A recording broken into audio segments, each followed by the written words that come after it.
الرحمن الرحیم نحمدہ ونصلی علی رسولہ الکریم وعلی آلہ واصحابہ اجمعین۔ قابل احترام جناب پروفیسر خورشید احمد صاحب، قابل احترام جناب ڈاکٹر ظفر اسحاق انصاری، برادر محترم جناب جاوید غامدی، برادران مکرم، یقیناً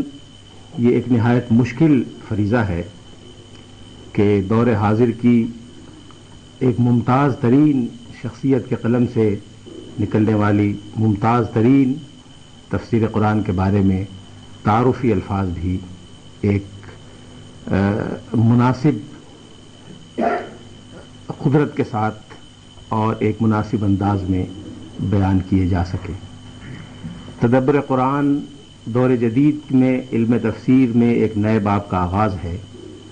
تدبر قرآن علوم قرآن کی تاریخ کا ایک نیا عنوان ہے۔ تدبر قرآن علوم قرآنی کے میدان میں نئی جہتوں کی ایک ایسی کنجی ہے جو تفسیر قرآن کے بہت سے دروازے کھول چکی ہے اور ابھی بہت سے دروازے کھلنے باقی ہیں۔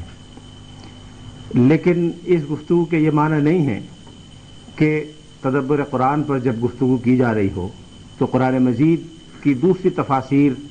جو ماضی میں لکھی گئیں یا 20ویں صدی میں لکھی جا رہی ہیں یا لکھی جا چکی ہیں، ان کی قدر افزائی میں کمی مقصود ہے یا ان کی حیثیت کو نظر انداز کرنا مقصود ہے۔ یقیناً ان میں سے ہر تفسیر کا اپنا ایک مقام ہے۔ ان میں سے ہر مفسر نے تفسیر قرآن کی ایک نئی جہت پر روشنی ڈالی ہے اور قرآن پاک کی ہدایت اور رہنمائی کے ایک نئے میدان کو اپنے لیے منتخب کیا ہے۔ ان میں سے ایک بہت اہم اور نمایاں میدان تدبر قرآن کا میدان ہے، جس کا اختصار کے ساتھ آپ کی خدمت میں تذکرہ کرنا چاہتا ہوں۔ لیکن تدبر قرآن کی اہمیت اور تدبر قرآن کے امتیازی اوصاف کا اندازہ کرنے کے لیے ضروری ہے کہ ہمارے سامنے یہ رہے کہ 20ویں صدی میں خاص طور پر اور اردو زبان میں زیادہ نمایاں طور پر کون سی تفاسیر لکھی گئیں اور ان تفاسیر کے امتیازی اوصاف کیا تھے۔ ان امتیازی اوصاف کو سامنے رکھنے سے اندازہ ہوگا تدبر قرآن نے جو میدان اپنے لیے اختیار کیا اور تفسیر قرآن کے جو راستے ہمارے لیے کشادہ کیے وہ کتنے امتیازی پہلو رکھتے ہیں اور اس میں جدت اور نیا پن کس اعتبار سے پایا جاتا ہے۔ اردو زبان میں تفسیر قرآن کا آغاز 19ویں صدی کے اواخر اور 20ویں صدی کے اوائل سے ہوتا ہے۔ اس دور میں گزشتہ 100 سال میں اردو زبان میں جو تفسیریں لکھی گئیں ان کو ہم 4 بڑے عنوانات یا 4 بڑے زمروں میں تقسیم کر سکتے ہیں۔ سب سے پہلا زمرہ تاریخی اعتبار سے ان تفسیروں کا ہے جو مناظرانہ اور متکلمانہ انداز میں لکھی گئیں، جن کا مقصد یا تو عیسائیوں کے عقائد کی تردید تھا یا ان متجددین کے خیالات کی تردید تھا جو ان مصنفین کے نزدیک اسلام کے عقائد اور اسلام کی تعلیمات کو بیان کرنے میں کسی غلطی کا ارتکاب کر رہے تھے، یا مغرب سے متاثر ہونے کے نتیجے میں بعض اسلامی عقائد کی ایسی تفسیر اور تشریح ان کے قلم سے نکل رہی تھی جو صحیح اسلامی تصورات کے مطابق نہیں سمجھی گئی۔ متکلمانہ اور مناظرانہ تفاسیر کا یہ دور خاصا نمایاں ہے۔ مولانا عبدالحق حقانی کی تفسیر حقانی، سر سید احمد خان کی تفسیر قرآن اور اس دور کی لکھی جانے والی کئی تفاسیر دراصل متکلمانہ اور مناظرانہ دفاع کا ایک نمونہ ہیں، جو چند متعین یا طے شدہ عقائد کے دفاع سے عبارت ہیں، اور ان لکھنے والوں کا منشا یہ تھا کہ کلام الہی کی اس طرح سے تعبیر و تشریح کی جائے کہ جن عقائد کو انہوں نے اسلام کے صحیح عقائد سمجھا یا جن تعلیمات کو اسلام کی صحیح تعلیم سمجھا، اس کی تائید اور اس کی تشریح کتاب الہی کی نصوص سے اور کتاب الہی کی آیات سے پیش کر دی جائے۔ پھر ایک زمانہ ایسا آیا کہ محسوس کیا گیا کہ قرآن مجید کو ایک زندہ کتاب کے طور پر اور زندگی کے تمام مسائل میں رہنمائی اور ہدایت فراہم کرنے والی کتاب کے طور پر پیش کیا جائے، جس میں عقائد سے بحث بھی ہو، جن میں اسلام کے اجتماعی اور معاشرتی مسائل کا تذکرہ بھی ہو، جس میں اسلام کے قانونی اور سیاسی پہلو کا تذکرہ بھی ہو، اور جس میں روحانی اور اخلاقی پاکیزگی کے تصورات جو کتاب الہی میں بیان کیے گئے ہیں ان سب کو ایک جامعیت سے بیان کیا جائے۔ چنانچہ 20ویں صدی کے وسط میں بلکہ چوتھی دہائی سے جو تفاسیر لکھی جانے لگیں ان میں یہ پہلو بڑا نمایاں ہے، لیکن یہی وہ زمانہ ہے جس میں دنیا اسلام میں ایسی دینی تحریکات ہمارے سامنے آئیں کہ جن کا مقصد یہ تھا کہ غیر اسلامی تصورات کے مقابلے میں اسلامی تصورات کی تائید کے لیے اجتماعی جدوجہد شروع کی جائے اور ایسی تنظیمیں اور ایسی تحریکیں کھڑی کی جائیں جو اسلامی عقائد اور اسلامی تصورات کو وہ اجتماعی اور سیاسی قوت فراہم کریں جس کے بغیر دور جدید میں ان مفکرین کی رائے میں کسی نظریے یا کسی عقیدے کی بنیاد پر کوئی تصور یا ریاست قائم کرنا مشکل تھا۔ چنانچہ ان تحریکات کے قائدین کے قلم سے، جس میں سب سے نمایاں نام مولانا سید ابو الاعلیٰ مودودی اور ان کی تفسیر تفہیم القرآن کا ہے، ایسی تفاسیر سامنے آئیں کہ جو دراصل اس تحریکی رجحان کی نمائندگی کرتی ہیں جس کا مقصد یہ تھا کہ اسلام کی تائید اور اسلامی عقائد کی عملی تاسیس اور تشکیل کے لیے ایک اجتماعی تحریک اٹھائی جائے، اور اس اجتماعی تحریک کی اساس اور اٹھان قرآن پاک اور کتاب الہی پر ہو۔ اسی کے ساتھ ساتھ جب دنیا اسلام میں جدید اسلامی ریاستیں وجود میں آنے لگیں اور خاص طور پر اسلامی جمہوریہ پاکستان کے نام سے ایک بڑی ریاست وجود میں آئی اور یہاں قانون، فقہ اور شریعت کے مسائل پر گفتگو شروع ہوئی اور یہ سوال اٹھا کہ پاکستان میں اسلامی قوانین کو کس طرح نافذ کیا جائے، دور جدید میں اسلامی ریاست کے تقاضے کیا ہوں گے، تو تفسیر کا ایک نیا رجحان ہمارے سامنے آیا جس کی نمائندہ مفتی شفیع صاحب کی تفسیر معارف القرآن اور کئی دوسری تفاسیر ہیں جس میں زیادہ زور فقہی معاملات پر اور دور جدید کی ریاست اسلامی کے عملی مسائل پر زیادہ زور دیا گیا اور کوشش کی گئی کہ کتاب الہی کے وہ پہلو زیادہ نمایاں طور پر پیش کیے جائیں جو ایک اسلامی ریاست کے تقاضوں کو پورا کرنے کے لیے زیادہ ضروری ہیں۔ تفہیم القرآن کی آخری جلدوں کا اگر اس نقطہ نظر سے جائزہ لیا جائے تو صاف پتہ چلتا ہے کہ وہ جلدیں جو قیام پاکستان سے پہلے لکھی گئیں ان جلدوں کے لکھنے والے مصنف کے ذہن میں نمایاں مسائل کیا ہیں، اور قیام پاکستان میں جیسے جیسے اسلامی قوانین اور اسلامی دستور کی جدوجہد آگے بڑھتی گئی مسائل کا دائرہ اور مسائل کا زاویہ بدلتا رہا، اور تفہیم القرآن اور اس نوعیت کی دوسری تفاسیر کی سطروں میں اور صفحات میں ان مسائل کی جھلک نمایاں طور پر محسوس ہوتی ہے۔ تفسیر قرآن کا ایک چوتھا میدان یا چوتھا زمرہ جو بر صغیر کی تفاسیر میں نمایاں طور پر نظر آتا ہے وہ رمزی یا صوفیانہ تفاسیر ہیں جو مختلف صوفیانہ حلقوں کی طرف سے مرتب کی گئیں، لکھی گئیں۔ کچھ اور مشہور تفاسیر میں بھی صوفیانہ مباحث ملتے ہیں، اور اس کا مقصد یہ تھا کہ وہ عقائد و تصورات جو تصوف کے نقطہ نظر سے یا اہل تصوف کے ہاں رائج ہیں اس کے بارے میں عام طور سے 20ویں صدی میں یہ کہا جانے لگا کہ اس کی اساس قرآن پاک اور سنت رسول پر نہیں ہے، لہٰذا ان حضرات نے یہ محسوس کیا کہ اپنے نقطہ نظر اور اپنے تصورات اور عقائد کی تائید کتاب الہی میں اگر کوئی ہے تو بیان کی جائے، چنانچہ صوفیانہ تفسیریں ہمارے سامنے آئیں۔ یہ چار مشہور کیٹیگریز ہم کہہ سکتے ہیں جو 20ویں صدی کی اردو تفاسیر میں ہمیں ملتی ہیں۔ ان میں سے ہر کیٹیگری کی اپنی خصوصیات اور اپنے امتیازی اوصاف ہیں، لیکن تدبر قرآن اس اعتبار سے ان چاروں زمروں سے مختلف ہے کہ نہ تو وہ تصوف یا کسی خاص نظریے کے دفاع کے لیے لکھی گئی، نہ اس میں فقہی مسائل اور شریعت کے عملی مسائل کی اس انداز سے بحث و تبحیث کی گئی کہ جس کا مقصد یہ ہو کہ دور جدید کی اسلامی ریاست میں جو عملی مسائل پیدا ہو رہے ہیں خاص طور پر اس کا حل بیان کیا جانا مقصود ہو، نہ وہ کسی خاص متکلمانہ یا مناظرانہ نقطہ نظر سے لکھی گئی کہ کسی خاص فرقے یا کسی خاص گروہ کے عقائد کی تردید اس کا مقصد ہو، نہ اس کے لکھنے والے نے جب اس کو لکھنے کا ارادہ کیا تو کسی اجتماعی تحریک یا دینی تحریک کے ترجمان تفسیر کے طور پر اس کو مرتب کیا، بلکہ اس کا مقصد ان سب سے مختلف اور منفرد تھا۔ اس کتاب کا مقصد یہ تھا کہ جیسا کہ ڈاکٹر صاحب نے ابھی فرمایا کہ کلام الہی پر غور و خوض کرنے کا وہ اسلوب جو آج سے تقریباً 100 سال پہلے مجدد علوم قرآن مولانا حمید الدین فراہی نے اپنایا تھا، اور مجدد علوم قرآن کی یہ لقب کوئی نیا لقب نہیں ہے، بلکہ مولانا حمید الدین فراہی کی زندگی ہی میں یہ لقب کئی حضرات نے ان کو دے دیا تھا، اور ان کی زندگی ہی میں اس بات کا اعتراف کیا جانے لگا تھا کہ علوم قرآن کے میدان میں انہوں نے ایک نئے تجدیدی کارنامے کا بیڑا اٹھایا ہے، اور علوم قرآن کے پر غور و فکر میں ایسی نئی جہتیں اور نئے میدان انہوں نے پیش کیے ہیں جو ماضی کے مفسرین اور ماضی کے علماء قرآن کے پیش نظر نہیں تھے۔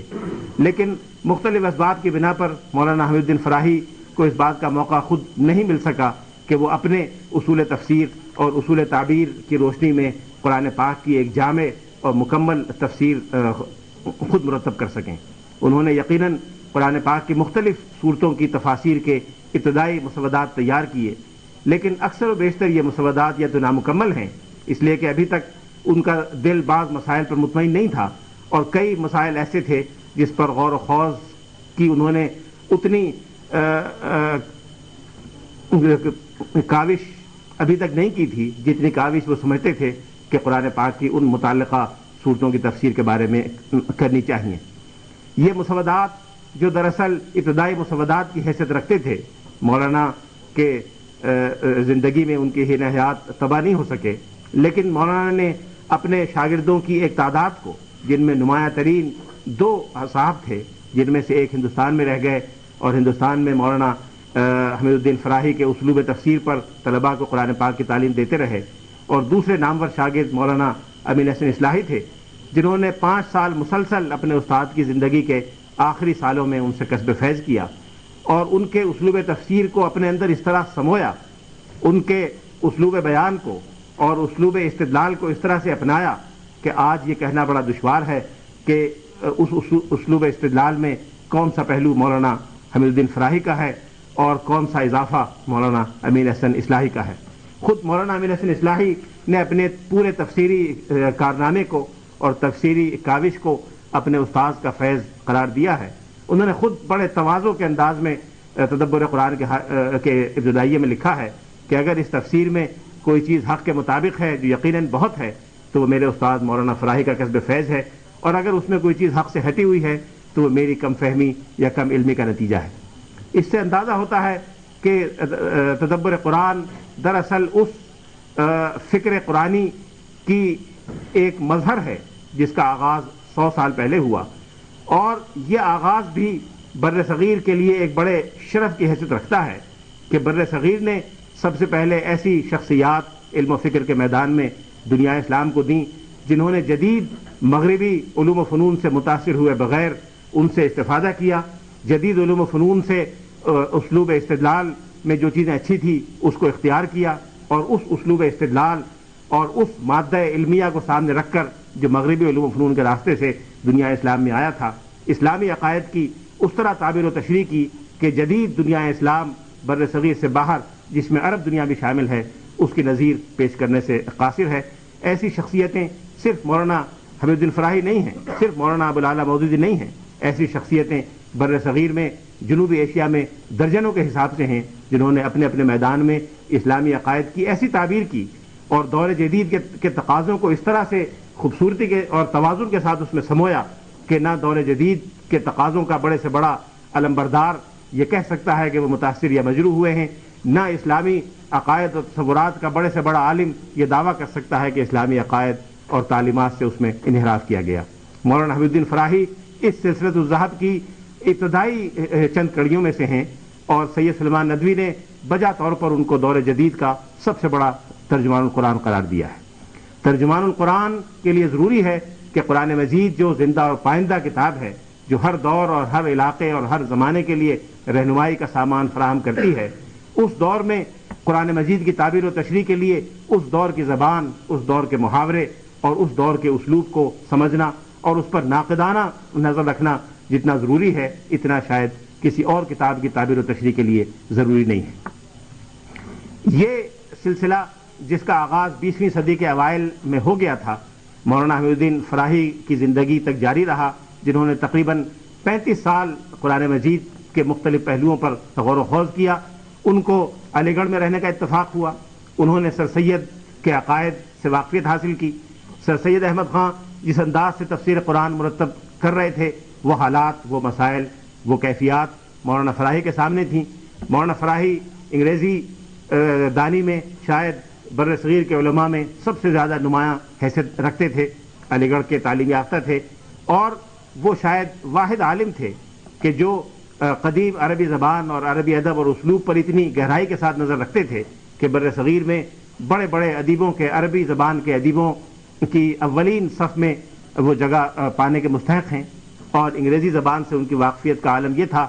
کہ ہندوستان کے وائسرائے کے مترجم کے طور پہ بھی ان کو کام کرنے کا اور اس کے ساتھ ایک بیرون ملک سفر پر جانے کا اتفاق ہوا۔ یقیناً انگریزی دانی ان کی اس درجے کی تھی کہ وائسرائے اپنے انگریزی دانی کی وجہ سے ان پر اعتماد کر سکتا تھا۔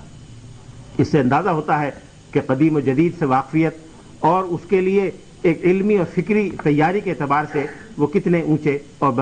بلند مقام پر فائز رہے۔ انہوں نے اپنے دور میں جتنے اسالیب تفسیر قرآن پاک موجود تھے ان سب کا جائزہ لیا۔ علی گڑھ میں ان کو رہنے کا اتفاق ہوا۔ قدیم روایتی دینی مدارس میں ان کی زندگی کا خاصا بڑا حصہ گزرا۔ پھر خود انہوں نے ایک نئے اسلوب کے مطابق ایک نیا نظام تعلیم وضع کرنے کی کوشش کی، جس کے مختلف نمونے، جس کی مختلف جھلکیاں بر صغیر کے مختلف تعلیمی اداروں میں، وہ دارالعلوم ندوۃ العلماء ہو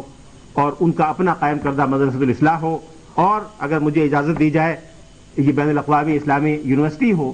ان سب اداروں میں قدیم و جدید اسلوب کو ملا کر ایک نئے انداز کے اہل علم تیار کرنے کا، جو دور جدید کے اسلوب استدلال سے کام لے کر اسلامی عقائد کو اپنی اصالت اور اوریجنلٹی کے ساتھ دنیا اسلام کے سامنے ایک نئے انداز میں پیش کر سکتے ہوں۔ اس مقصد کے لیے جتنے ادارے قائم کیے گئے ان میں ان کے فکری مؤسسین میں اور فکری طور پر اس کا بیج رکھنے والوں میں جو نام سب سے زیادہ نمایاں اور قابل احترام ہیں، ان میں بلا شبہ مولانا حمید الدین فراہی کا نام نامی بھی ہے۔ مولانا فراہی نے قرآن پاک کی تفسیر کے اصول وضع کیے، نظام القرآن کے نام سے ایک تفسیر لکھنے کا بیڑا اٹھایا، دلائل النظام کے نام سے وہ بنیادی دلائل ایک جگہ جمع کر دیے جن کی روشنی میں ایک نئے انداز سے قرآن پاک کی تفسیر لکھی جانی مقصود تھی، اور شاگردوں کی اور طلباء کی ایک جماعت انہوں نے تیار کر دی۔ ان طلباء اور شاگردوں میں سے مولانا امین احسن اصلاحی کو اللہ تعالیٰ نے یہ توفیق دی کہ انہوں نے خود اپنے بیان کے مطابق 55 سال کا طویل عرصہ اس تفسیر پر صرف کیا۔ ابتدائی تیاری 35-40 سال کی انہوں نے غور و خوض اور مطالعے میں بسر کی، وقتاً فوقتاً اس کے اجزاء بھی لکھتے رہے، اپنے استاذ کی تفسیر کے نامکمل اجزاء کو ایڈٹ کرتے رہے، ان میں جو چیزیں عربی میں تھیں اور ساری کی ساری عربی میں تھیں اس کا ترجمہ اردو میں کرتے رہے، اس کو پیش کرتے رہے، اس کے لیے اپنے آپ کو اور قارئین کے ایک گروہ کو تیار کرتے رہے۔ جب انہوں نے محسوس کیا کہ اب وہ اس تفسیر کی تیاری کے لیے تمام دوسرے دنیاوی مشاغل اور فرائض سے بری ذمہ ہو گئے ہیں، ان کی زندگی کا ایک بڑا نازک دور یہ بھی ہے کہ وہ پہلے جماعت اسلامی میں شریک تھے، وہاں مولانا مودودی کے نمبر 2 اور دستے راست کی حیثیت رکھتے تھے، لیکن ایک مرحلہ ایسا آیا کہ وہ مولانا سے الگ ہوئے۔ جماعت کی تاریخ کے مورخین اس کو ایک افسوسناک مرحلے کے طور پر شاید بیان کرتے ہوں، لیکن اس افسوسناک مرحلے میں اگر یہ واقعی افسوسناک ہے، ایک نہایت خوشائند اور علوم قرآن کے طلباء کے لیے خوشی کا پہلو یہ تھا کہ اب مولانا ہر طرف سے یکسو ہو کر بری اور ہر ذمہ داری سے فارغ ہو کر صرف قرآن پاک کے لیے مخصوص ہو گئے۔ انہوں نے تفسیر قرآن کا اس طرح سے بیڑا اٹھایا کہ غار حرا لاہور سے باہر انہوں نے منتخب کر لیا، جس میں انہوں نے تنہا بیٹھ کر قرآن پاک کی تفسیر کا اس کام کا آغاز کیا جو آج آپ کے سامنے ہے۔ ہم میں سے اکثر کو شاید موقع نہ ملا ہو، مجھے موقع ملا ہے۔ لاہور سے تقریباً 2.5-3 گھنٹے کی بس کی مسافت پر ایک گاؤں تھا جہاں پہنچنے کے لیے کم از کم 4-5 میل یا تو پیدل چلنا پڑتا تھا یا بیل گاڑی یا تانگے میں سفر کرنا پڑتا تھا، اور مولانا جو بڑے پرمزاح اور نہایت لطیف انسان تھے وہ کہا کرتے تھے کہ یہ سفر ایسا ہے اور آدمی کو اتنا اچھالتا ہے کہ اس کے لیے وہ خاص اسلوب اختیار کیا کرتے تھے جو ممکن ہے وہ اس کو پرائیویٹ رکھنا چاہتے ہوں، لیکن بڑا لطیف انداز تھا ان کے بیان کرنے کا کہ اس میں تو مردوں کو بھی اسقاط ہو سکتا ہے، اتنی سختی کا یہ سفر ہے۔ چنانچہ وہاں ایک چھوٹے سے مکان میں، ایک چھوٹے سے کمرے میں، جس میں بجلی نہیں تھی، جس میں پنکھا نہیں تھا، جس میں روشنی نہیں تھی، لالٹین کی روشنی میں، مکھیوں کے ہجوم میں اور گرمی میں بنیان پہن کر تہبت باندھ کر وہ تفسیر قرآن کا کام فجر کی نماز کے وقت شروع کرتے تھے اور ظہر کے وقت تک مسلسل اس کام میں مصروف رہتے تھے۔ ان کے پاس ضروری کتابیں موجود ہوتی تھیں۔ کوئی طالب علم اور جانے والا ظاہر ہے کسی دنیاوی مقصد کے لیے نہیں جایا کرتا تھا، کوئی طالب علم ہوتا تھا جو ان سے کسب فیض کے لیے جاتا تھا، یا علوم قرآن کا ایسا شائق ہوتا تھا جو ان سے کسی استفادے کی غرض سے جایا کرتا تھا۔ اس کے جانے سے اتنے خوش ہوتے تھے کہ انسان اپنے دور سفر سے ماں باپ کے گھر جائے تو شاید ماں باپ اولاد کے آنے سے اتنے خوش نہ ہوتے ہوں، سب کام چھوڑ کر اس کے آرام اور راحت کا اہتمام کرتے تھے۔ ہم میں سے جس کو موقع ملا ہے اس کو ابھی تک اس لذت کا احساس تازہ ہے جو مولانا محسوس کرتے تھے، اور مولانا کی لذت سے ان کے جاننے والے، ان کے شاگرد اور نیاز مند بھی محسوس کرتے تھے۔ وہاں رہ کر کبھی لاہور میں کبھی گاؤں میں انہوں نے تقریباً 23 سال کا عرصہ اس تحریر کی، اس تفسیر کی تصویر میں صرف کیا، اور خود جب تفسیر کا کام مکمل ہوا تو ان کو احساس ہوا کہ یہ کام 23 سال میں مکمل ہوا ہے، اور 23 سال کی اس مبارک مدت کو انہوں نے ان مبارک 23 سالوں سے نسبت دی جن 23 سالوں میں قرآن پاک کا نزول مکمل ہوا تھا۔ جب قرآن پاک کی تفسیر لکھنے کے بعد وہ چھپ کر آئی تو کسی نے ان کو توجہ دلائی کہ اس تفسیر کے صفحات اتنے ہی ہیں جتنے قرآن مجید کی آیات کے صفحات ہیں، تو ان کو مزید اس اتفاق سے خوشی اور مسرت ہوئی کہ گویا قرآن مجید کی ہر آیت کی تفسیر ایک صفحے میں آ گئی ہے، اور اتنے ہی صفحات میں قرآن پاک کی تفسیر انہیں لکھ دی۔ یہ تفسیر نہ تو اس اعتبار سے روایتی تفسیر ہے جس کا میں نے ذکر کیا، نہ اس میں تصوف اور روحانیات اور اخلاقیات کے وہ مباحث ہیں جو قرآن پاک کے معاملے میں رمز اور اشارات سے عبارت ہیں، یا اس طرح کے نکتے ہیں جو کلام الہی کے دراصل مطالب میں براہ راست تو شامل نہیں ہیں، لیکن جس کو بیان کرنے والے بیان کرتے رہے ہیں۔ مولانا نے اس طرح کے مسائل سے اعتنا نہیں کیا۔ فقہی مسائل میں بھی جہاں مولانا نے ضرورت سمجھی کہ براہ راست قرآن مجید کی کسی نص یا آیت مبارکہ کی تعبیر و تفسیر کے لیے ضرورت ہے، اس حد تک انہوں نے فقہی مسائل کا ذکر کیا ہے،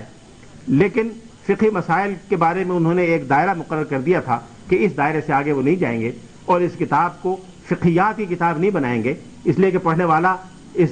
کتاب الہی کا طالب علم ہوگا، وہ فقہ کا متخصص یا فقہ کا طالب نہیں ہوگا، اور فقہی نزاکتیں شاید اس اعتبار سے اس کی اولین ترجیح نہ ہوں جس کی اولین ترجیح یہ کتاب ہے، اس لیے انہوں نے فقہی معاملات میں زیادہ گفتگو نہیں فرمائی۔ لیکن فقہی معاملات میں چونکہ مولانا کا مزاج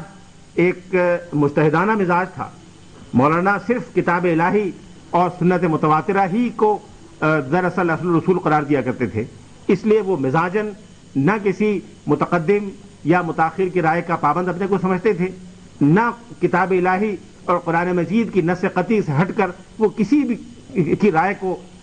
وہ قدیم مسلمان مفکر کی رائے ہو یا کسی جدید مغربی مفکر کی رائے ہو، ذرہ برابر اہمیت دینے کے لیے تیار ہوتے تھے۔ ایک واقعہ جو میں نے پہلے بھی ایک گفتگو میں بیان کیا مولانا کے بارے میں، اور میں جب اس کو سوچتا ہوں تو اندازہ ہوتا ہے کہ کتاب الہی سے تعلق اور کتاب الہی سے جس کو عشق کہا جا سکتا ہے اقبال کی زبان میں، اس میں وہ کتنے بلند مقام پر فائز تھے۔ یہ غالباً 1976 یا 77 کی بات ہے۔ مولانا اس زمانے میں بھی تفسیر قرآن لکھنے میں مصروف تھے، غور و خوض کرتے تھے۔ اس زمانے میں ان کا قیام لاہور اور اپنے گاؤں میں رہا کرتا تھا، کبھی لاہور تشریف لاتے تھے، کبھی گاؤں تشریف لے جاتے تھے۔ اس زمانے میں مرج البحرین یلتقیان بینہما برزخ لا یبغیان، اور آگے یخرج منہما اللؤلؤ والمرجان، اس پر گفتگو ہو رہی تھی۔ یا تو وہ تفسیر قلمبند فرما رہے تھے یا اس پر غور و خوض کر رہے تھے، اس میں کہ اللہ تعالیٰ نے دریاؤں میں اور سمندروں میں دو طرح کا پانی ایک ساتھ چلا دیا ہے، میٹھا پانی بھی ہے اور کھارا پانی بھی ہے، اور ان سے منہما یخرج منہما اللؤلؤ والمرجان، ان دونوں سے موتی اور مونگے نکلتے ہیں۔ اب منہما کی ضمیر تثنیہ کی ضمیر ہے۔ کسی نے کہا کہ مولانا سائنسدانوں نے لکھا ہے کہ موتی کھارے پانی میں نہیں پیدا ہوتا بلکہ میٹھے پانی میں یا کھارے میں یا ان میں سے ایک میں پیدا ہوتا ہے۔ اب مولانا نے اس بات کو سنا، وہ سائنسی اور علمی تصورات پر غور کرتے تھے، ہر روایت سے، ہر راستے سے جو بھی حقیقت یا امر واقعہ ان تک پہنچتا تھا اس کو پوری اہمیت دیا کرتے تھے۔ انہوں نے بہت غور کیا۔ کسی نے کہا دوستوں سے، اپنے شاگردوں سے، اپنے ظاہر ان کے دوست کی حیثیت رکھنے والا تو بہت کم انسان پائے جاتے تھے ایسے، جن کو ان کا دوست قرار دیا جا سکے یا ان کا ہم مرتبہ قرار دیا جا سکے، اکثر و بیشتر ان کے نیاز مند اور مستفیدین ہوا کرتے تھے، جن سے وہ اپنے انتہائی تواضع کی وجہ سے تبادلہ خیال بھی کرتے تھے، ان کی رائے کو اہمیت بھی دیا کرتے تھے۔ ان سے انہوں نے مشورہ کیا، پوچھا کہ کیا رائے ہے۔ کسی نے کہا کہ جی یہ یہاں منہما کی ضمیر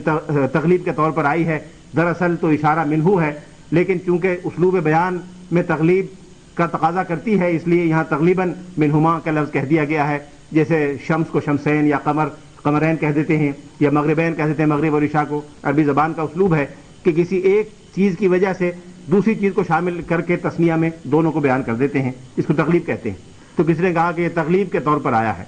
مولانا غور فرماتے رہے اور میرا اندازہ یہ ہے غالباً 2-2.5 سال انہوں نے اس پر غور فرمایا، جو تفاسیر انہوں نے دیکھنا مناہج سنجی وہ بھی دیکھیں، وقتاً فوقتاً لوگوں سے تبادلہ خیال بھی کیا، اپنے ایسے شاگردوں سے جو سائنس اور بحریات کے میدان میں، جیولوجی کے میدان میں کوئی رائے رکھتے ہوں، میرے سامنے ان سے بھی کئی لوگوں سے گفتگو کی۔ بالآخر ان کو اس بات پر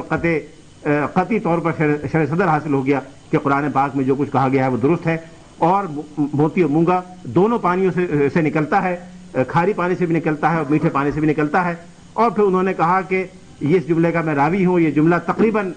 روایت باللفظ ہے۔ انہوں نے کہا اگر موتی نکل کے خود بھی مجھ سے کہہ دے کہ میں کھاری پانی میں پیدا نہیں ہوا، میں اس کی بات کو غلط سمجھوں گا، اس لیے کہ کلام الہی میں آیا ہے یخرج منہما اللؤلؤ والمرجان۔ اب یہ ایسی چیز تھی کہ سننے والوں نے محسوس کیا کہ اب یہ امام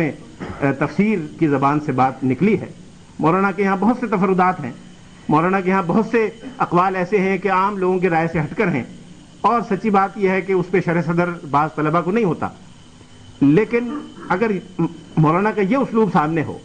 کہ اگر موتی بھی نکل کر دریا سے مجھے کہہ دے گا کہ میں کھاری پانی میں پیدا نہیں ہوتا، میں اس لیے اس کی بات کو غلط تسلیم کروں گا، غلط قرار دوں گا کہ قرآن پاک میں آیا ہے یخرج منہما اللؤلؤ والمرجان۔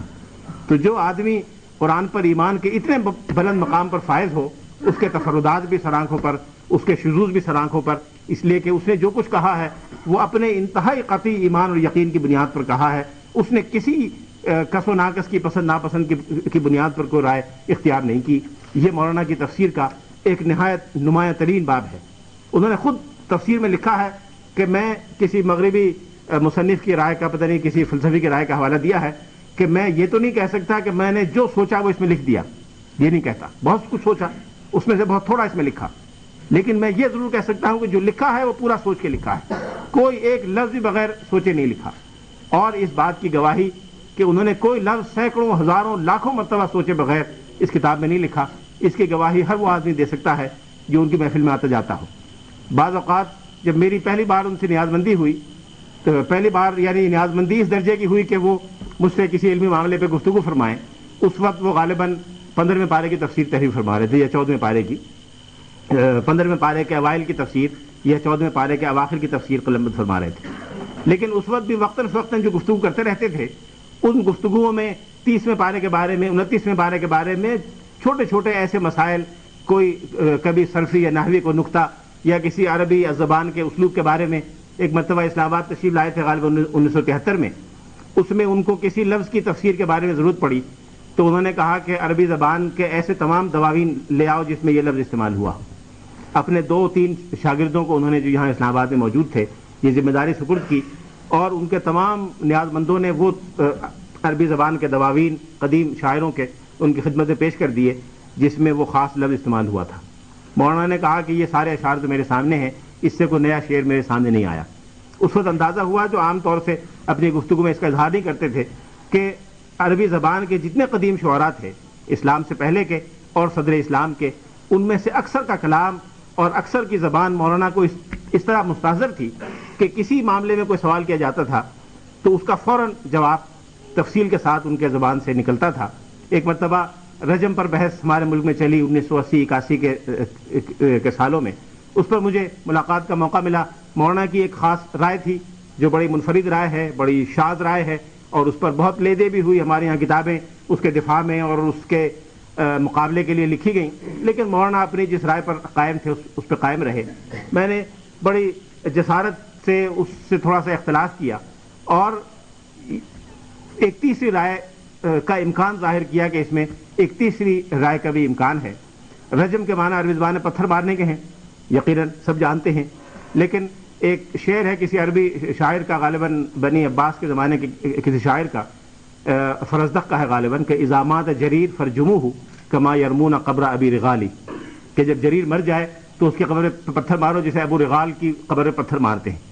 تو میں نے کہا مولانا یہ بھی تو ممکن ہے کہ رجم سے مراد کسی آدمی کو کنڈم کرنا ہو اور فزیکلی پتھر مارنا مراد نہ ہو، اور اس کے ایک دو مثالیں میں نے اور بھی عربی زبان سے دیں، جس میں ایک مشہور حدیث ہے وَلِلْعَاهِرِ الْحَجَرُ الْوَرَدُ لِلْفِرَاشِ وَلِلْعَاهِرِ الْحَجَرُ، کہ بیٹا اس کا جس کے بستر میں پیدا ہوا اور بدکاری کرنے والے کے لیے پتھر۔ اس حدیث کی تفسیر میں تقریباً تمام مفسرین نے محدثین نے لکھا ہے کہ یہاں پتھر سے مراد سزائے رجم نہیں ہے، بلکہ پتھر سے مراد کنڈمنیشن اور ناکامی ہے۔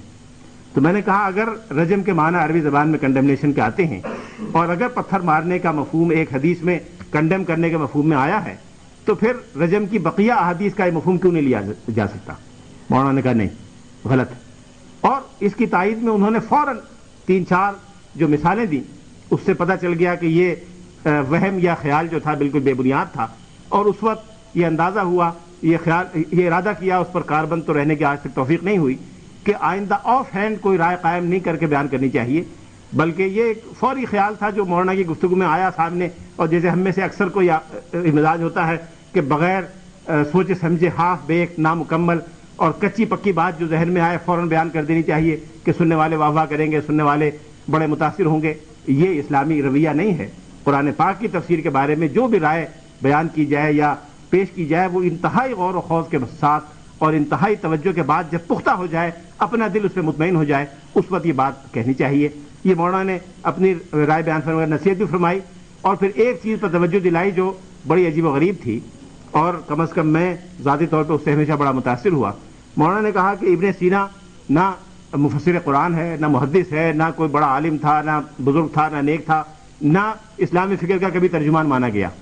لیکن ابن سینا کی کیفیت یہ تھی کہ اپنے خالص منطقی اور طبی اور فلسفیانہ مسائل میں جب کہیں اٹکتا تھا تو وضو کر کے قریبی مسجد میں جا کے 2 رکعت نماز ادا کیا کرتا تھا، اور نماز ادا کر کے دعا کیا کرتا تھا کہ اللہ تعالیٰ اس مسئلے کو حل فرما دے۔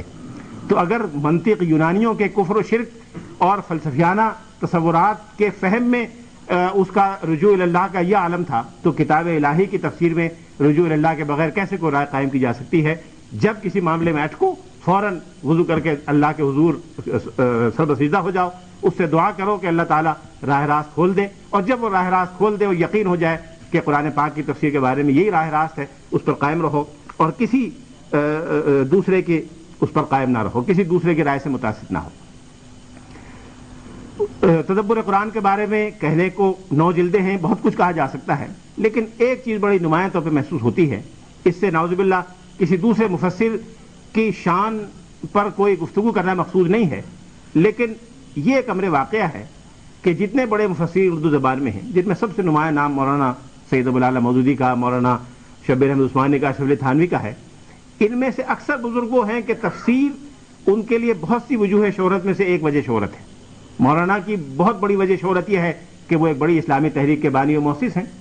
مولانا اشرف علی تھانوی کی بڑی وجہ شہرت یہ ہے کہ وہ بڑے صوفی شیخ ہیں اور معلم اخلاق اور مزکی تھے۔ کسی کی وجہ شہرت یہ ہے کہ وہ بڑے محدث اور فقیہ تھے، مفتی تھے۔ مفتی شفیع صاحب کی وجہ شہرت یہ ہے کہ بڑے مفتی تھے۔ مولانا اصلاحی صاحب کی اولین اور آخرین وجہ شہرت، جس کی وجہ سے دنیا ان کو جانتی ہے اور آئندہ جانے گی اور تاریخ میں ان کا نام محفوظ رہے گا، اس میں 99% ان کی تفسیر قرآن کا حصہ ہے، جس سے اندازہ ہوتا ہے کہ تفسیر قرآن ہی ان کا آغاز بھی ہے اور تفسیر قرآن بھی ان کی انتہا ہے۔ تفسیر قرآن کے علاوہ باہر کسی چیز میں وہ دلچسپی نہیں رکھتے۔ عربی زبان و ادب سے اگر ان کو دلچسپی ہے تو قرآن پاک کی وجہ سے، حدیث اور اسلامی لٹریچر سے دلچسپی ہے تو تفسیر قرآن کی وجہ سے، کسی اور علم و فن سے جس کا براہ راست یا بلا واسطہ بالواسطہ قرآن سے تعلق نہ ہو، اس سے مولانا اصلاحی کو کبھی کوئی دلچسپی نہیں رہی۔ جس زمانے میں مولانا سے زیادہ نیاز حاصل کرنے کا موقع ملا 70s کے سالوں میں، اس زمانے میں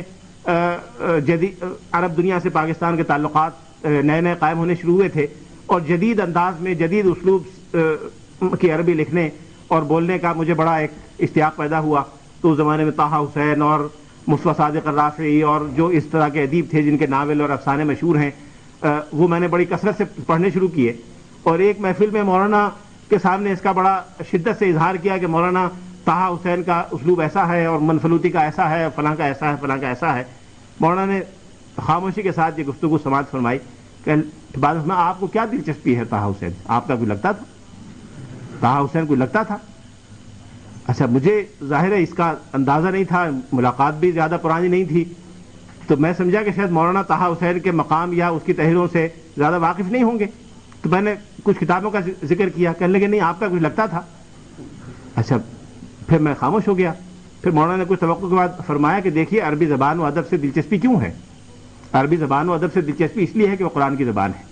تو اگر عربی زبان و ادب میں مہارت پیدا کرنی ہے، اس کی نیت اگر یہ ہے کہ کتاب الہی کو سمجھنا مقصود ہے، تو آپ کی ہر کاوش، حتیٰ کہ امرؤ القیس کے لغو سے لغو اشعار بھی آپ پڑھیں گے تو وہ اجر و ثواب کا باعث ہوں گے اور کتاب الہی کی خدمت شمار ہوں گے۔ لیکن اگر وہ چیز، وہ زبان قرآن پاک کی فہم اور تفسیر میں استعمال نہیں ہو رہی، اس میں کام نہیں آ رہی، تو اس سے بہتر ادیب دنیا میں موجود ہیں۔ آپ شیکسپیئر کو پڑھیے، انگریزی میں مہارت پیدا کریں گے زیادہ فائدہ ہوگی، دنیا میں مفید ہوگی۔ فرانسیسی سیکھیں گے زیادہ مفید ہوگی۔ اگر دنیا کے لیے سیکھنا ہے تو پھر وہ سیکھو جہاں زیادہ فائدہ ہے، اللہ کے لیے سیکھنا ہے تو پھر اس سطح کی زبان سیکھو جو کتاب الہی کے لیے مفید ہو۔ میں نے گفتگو شاید اپنی لمبی کر لی، کہنے کو تو بہت کچھ کہا جا سکتا ہے، لیکن جو چیز مولانا کی سب سے نمایاں ہے تدبر قرآن کے باب میں، اور جو ان کے استاد مولانا فراہی کے یہاں سب سے نمایاں حیثیت رکھتی ہے، وہ مولانا کا تصور نظام القرآن کا اور قرآن کے اندر ایک انہیرنٹ اور انٹرنل سسٹم کا تصور ہے، جس میں مولانا اپنے تمام متقدمین اور معاصرین سے اگر یہ کہا جائے کہ سبقت لے گئے ہیں تو شاید اس میں مبالغہ نہیں ہوگا۔ قرآن پاک کے انٹرنل اور جو انہیرنٹ سسٹم ہے، اس کے بارے میں متقدمین نے بھی بہت کچھ لکھا ہے۔ امام راضی نے ایک نیا سسٹم ڈیولپ کیا، مولانا شبلی تھانوی کے یہاں ایک سسٹم کا تصور ملتا ہے، مولانا حسین علی ایک مشہور مفسر قرآن تھے جن کے شاگرد مولانا غلام اللہ خان راول پنڈی کے رہنے والے تھے، جن کی تفسیر جواہر القرآن کے جلدوں میں ہے، ان کے یہاں ایک سسٹم ہے۔ اسی طرح سے مولانا احمد علی لاہوری مرحوم جو لاہور کے مشہور مفسر قرآن تھے، ان کے بارے میں سنا ہے، میں نے ان کی کوئی تحریر نہیں پڑھی، لیکن جن لوگوں نے ان کے بارے میں لکھا ہے وہ بیان کرتے ہیں کہ مولانا کا نظم قرآن کا ایک تصور تھا۔ ایک نظم قرآن کا تصور تفہیم القرآن میں مولانا مودودی صاحب کے یہاں ملتا ہے، لیکن ان سب سے زیادہ جس نے سب سے زیادہ جامعیت کے ساتھ اور بڑے مربوط اور منظم انداز میں نظم قرآن کے مسئلے کو اٹھایا ہے وہ مولانا فراہی اور ان کے شاگرد رشید مولانا امین احسن اصلاحی ہیں۔ مولانا کے نظم قرآن پر مغربی اور مشرقی یونیورسٹیوں میں بہت کام ہوا ہے، کئی اہل علم نے مغربی یونیورسٹیوں میں اس پر پی ایچ ڈی کی ڈگریاں حاصل کی ہیں، جن میں سے ایک بڑی مشہور کتاب ہمارے بڑے فاضل دوست ڈاکٹر مستنصر میر نے لکھی ہے، کوہیرنس ان دی قرآن، جو کئی مرتبہ امریکہ میں چھپ چکی ہے۔ اس پر عرب دنیا میں بھی کام ہوا ہے، اور قاہرہ یونیورسٹی سے بھی ایک شخص نے آج سے 8-10 سال پہلے پی ایچ ڈی کی ڈگری مولانا کے اسی تصور پر، اسی سسٹم پر حاصل کی تھی۔ ہماری یونیورسٹی کے بھی ایک شاگرد رشید نے بھاولپور یونیورسٹی سے مولانا فراہی کے اسی سسٹم پر کتاب لکھ کر پی ایچ ڈی کی ڈگری حاصل کی ہے۔ لیکن یہ سسٹم جو نظم قرآن کا مولانا نے تدبر قرآن میں دیا ہے، یہ دراصل آغاز ہے علوم قرآن کے باب میں ایک نئی کاوش کا۔ ہمیں امید کرنی چاہیے کہ مولانا کے نیاز مند اور عقیدت مند جنہوں نے ان کی کتاب سے، ان کی تحریروں سے، ان کے محفلوں سے استفادہ کیا ہے، وہ اس معاملے میں اپنی ذمہ داری کو محسوس فرمائیں گے۔ خاص طور پر وہ لوگ جن کو اللہ تعالیٰ نے علوم قرآن سے کوئی بہرہ وافر بھی عطا فرمایا ہے، وہ اس سلسلے کو آگے بڑھائیں گے اور کوشش کریں گے کہ ماضی میں نظم قرآن کے بارے میں جتنے نظام یا تصورات سامنے آئے ہیں، ان سب کو مربوط کر کے ایک ایسا کنسسٹنٹ اور جامع تصور نظم قرآن کا سامنے لائیں گے جو پوری اسلامی فکر کے تسلسل کی نمائندگی بھی کرتا ہو، اور نئے دور میں قرآن پاک کی ایک نئی معنویت کو بھی سامنے لائے، اور قرآن پاک کے اس معجزے کو بھی سامنے لائے کہ جو 23 سال میں مختلف انداز میں نازل ہونے والی کتاب، جس کو ایک نئے انداز میں مرتب کیا گیا، آج اگر اس میں کوئی حکمت یا فلسفہ یا نظم ملتا ہے تو یقیناً یہ کتاب الہی کے معجزہ ہونے کی ایک دلیل ہے۔ وآخر دعوانا الحمدللہ رب العالمین۔